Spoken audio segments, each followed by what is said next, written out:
Oke saudara, mari kita perhatikan secuplik video Al-Mufu sekedar untuk menghibur teman-teman kita Protestan lah. Saya katakan Al-Mufu baik juga supaya semacam dia mengimbangi Patrice Allegro ya. Karena Patrice Allegro mengajarkan tegas dan Protestan banyak yang terganggu. Itu kesaksian saya. Protestan memang banyak terganggu karena basicnya dibongkar. Basic yaitu pemberontakan orang Katolik sendiri. Orang sesat ya. Saya yakin ini adalah murid-murid Allegro, karena seperti guru mereka yang hanya bisa menggonggong, demikian juga murid mereka, dan memang mereka adalah bangsa penggonggong atau Al-Mufu itu omong kalau orang yang bodoh akan cepat terpengaruh. Kenapa? Dia mulai seperti biasa. Saya sudah lihat DN, MBM maupun Al-Mufu sekarang, mereka akan mulai dengan argumentum ad hominem. Orangnya bodoh, orangnya tidak belajar, ya. Jadi mereka ke orangnya argumentum ad hominem. Sementara ini sebenarnya kehebatan orang Protestan ya, kehebatan para pemberontak Protestan itu bermain dengan retorika. Jadi tidak penting ajaran kamu benar, yang penting kamu bisa mempengaruhi orang, ya. Itu yang bisa saya temukan antara lain di DN, di Kinggada seorang dokter bahkan bisa mulai dengan argumentum ad hominem, MDM juga mulai dengan argumentum ad hominem, apalagi pengikutnya seperti Al-Mufu, ya, ad hominem sekalian. Lalu kemudian mereka seperti biasa tidak sadar asumsi yang dibawanya. Asumsi Al-Mufu itu sangat berbahaya, ya. Kekristenan sesat selama 1500 tahun, kemudian baru Martin Luther, istilah Al-Mufu dicelikan matanya oleh Tuhan. Aneh bukan? Pertanyaannya adalah ketika dalam Injil Matius Yesus berjanji, "Tu es Petrus, engkau adalah Petrus dan aku akan mendirikan gerejaku, alam maut tidak akan menguasainya. Aku akan menyertai kamu sampai akhir zaman." Tapi ternyata baru pada abad pertama gereja sudah sesat. Waktu itu kenapa Protestan tidak muncul memang pada saat itu? Berarti Tuhan tidak setia dengan janjinya. Iya kan? Roh Kudusnya tidur panjang 1500 tahun, sampai 1500 tahun berdeka kaget. Karena begitu Martin Luther berhasrat menikahi Van Bora, Roh Kudus akhirnya tiba-tiba mencelikan mata dia. "Oh, kamu menikahi Van Bora ya? Oke, kamu bantu saya perbaiki gereja ya." Ingat, asumsi Protestan itu bermasalah besar. Asumsi Protestan bermasalah besar. Sekali lagi, Protestan itu penghujatan terhadap Tuhan. Ketika Anda menghujat Patrice Allegro, mungkin kamu bisa menghujat Patrice Allegro, tapi kalau kamu menghujat ajaran gereja Katolik, itu kamu memang tidak sengaja, tapi kamu menghujat Tuhan kita Yesus Kristus. Subtil sekali, tapi hanya orang yang berpikir mendalam yang bisa paham ini. Makanya banyak orang-orang intelek evangelikal di Amerika sudah kembali menjadi Katolik. Di Amerika Protestan sudah stagnan, hanya Katolik yang masih berkembang, meskipun dibandingkan seluruh populasi,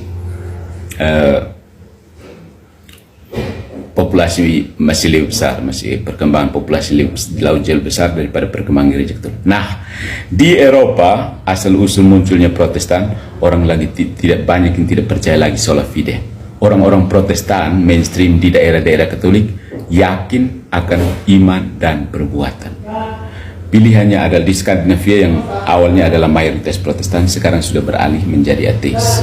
Jadi Protestan itu pilihannya hanya dua, maju menjadi ateis atau kembali ke Katolik. Gantung, posisinya gantung. Tapi karena masih malu jadi Katolik, ya terakhir harus marah-marah kepada orang Katolik. Kamu sesat, kamu sesat, kamu sesat, tanpa tahu bahwa itu berarti Tuhan tidak mampu jaga. Tuhan tidak. Harusnya Al-Mufu ini balik ke Tuhan, marah kepada Tuhan. Kenapa tidak bisa jaga itu gereja sampai bisa sesat begitu macam 1500 tahun.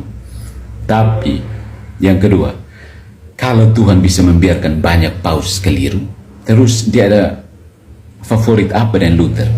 Favorit karena dia mau ambil Van Bora itu kan sesuatu yang aneh.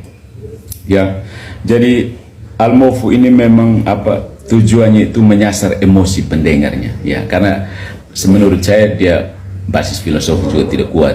Dia paling-paling hanya muncul bahwa katrom itu begini, Alkitab mengatakan begini. apakah dia lebih tahu Alkitab daripada gereja Katolik selama 2000 tahun? Saya tidak yakin. Al-Mawfu Protestan belum ada seorang Katolik sudah tulis tangan dan itu kitab suci. Jadi tidak usah percaya dengan propaganda Protestan. Sejak awal Protestan itu hanyalah propaganda kosong. Ya. Slogan-slogan 5 itu juga slogan yang kosong, tidak ada isi sama sekali. Ya. Jadi untuk teman-teman yang Protestan, teman-teman saya yang Protestan, kalau Anda beriman sudah terlahir dalam Protestan, abaikan saja Al-Mawfu. Ya, mungkin di satu sisi Al-Mawfu menguatkan Anda supaya tetap di Protestan, tapi kebenaran yang utuh hanya ada dalam gereja Katolik, satu-satunya gereja yang didirikan oleh Tuhan kita Yesus Kristus. Entah Anda mau mati-matian mengatakan katrom sesat, katrom bidat, katrom ini, katrom itu, karena Anda tidak mampu, karena bukti bahwa Anda tidak benar, satu Protestan pun tidak berani mengeluarkan dokumen resmi untuk membidatkan gereja Katolik sampai detik ini. Ya, jadi kalau hanya satu orang netizen, satu dua netizen yang teriak-teriak bidat, anggap saja itu anjing menggonggong, kafilah berlalu. Jadi reformasi menggonggong sudah 500 tahun, tapi gereja Katolik tetap jaya. Dan sampai sekarang hanya pemimpin gereja Katolik yang bisa menyatukan keping-keping Protestan sana sini. Ya, itu bahkan diakui oleh Protestan sendiri. Kalau kadang-kadang kalau saya begini, kok Paus ajak kami supaya bersatu, ajak kami supaya damai-damai, kok lu teriak-teriak di situ. Ya, hanya Paus yang bisa ajak damai. Ya. Tapi Paus berusaha untuk mengajak kita melihat yang sama yang kamu caplok dari Katolik itu. Ya. Dalam perkembangan sejarah nanti kalau kamu sadar bahwa kamu salah, tidak keras kepala seperti Al-Mawfu, kamu bisa menentukan sendiri. Sekali lagi saya katakan,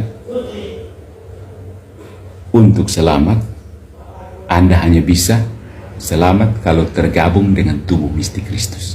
Tubuh mistik Kristus sejak didirikan tidak pernah sesat. Ya. Tubuh Kristus tidak pernah sesat. Ya.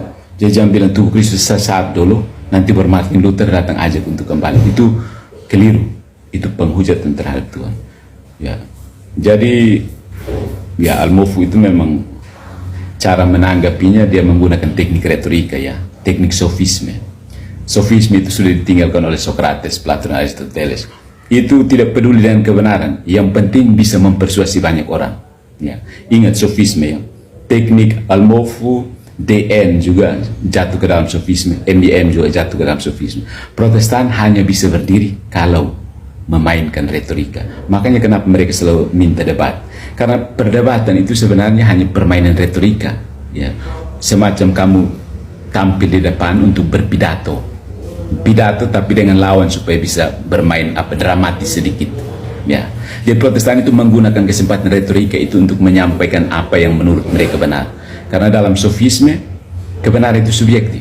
Jadi Al-Mawfu itu harus berkamuflase menggunakan retorika dengan kata-kata yang bombastis supaya orang yang terpana, orang bisa terpana dan kemudian menganggap, oh ternyata dia benar.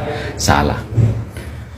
Perdebatan orang Katolik itu melalui tulisan buku yang panjang, sehingga you mau debat, lu tulis buku yang panjang. Ya, tulis buku itu butuh waktu, kan. Ya. Bagaimana Thomas Aquinas dan Johannes Damascenus menjagal Islam, kemudian bagaimana Santo Fransiskus de Sales menjagal Calvin, dan orang-orang lainnya menjagal Protestantisme. Nah, bagi orang Katolik yang masih belum percaya diri, kamu lihat saja di YouTube, semua debat Protestan dan Katolik, Protestan selalu kalah. Semua debat Protestan dan Katolik, Protestan kalah. Semua dibantai habis. Ya, kalau tidak percaya cari sendiri YouTube sekarang juga.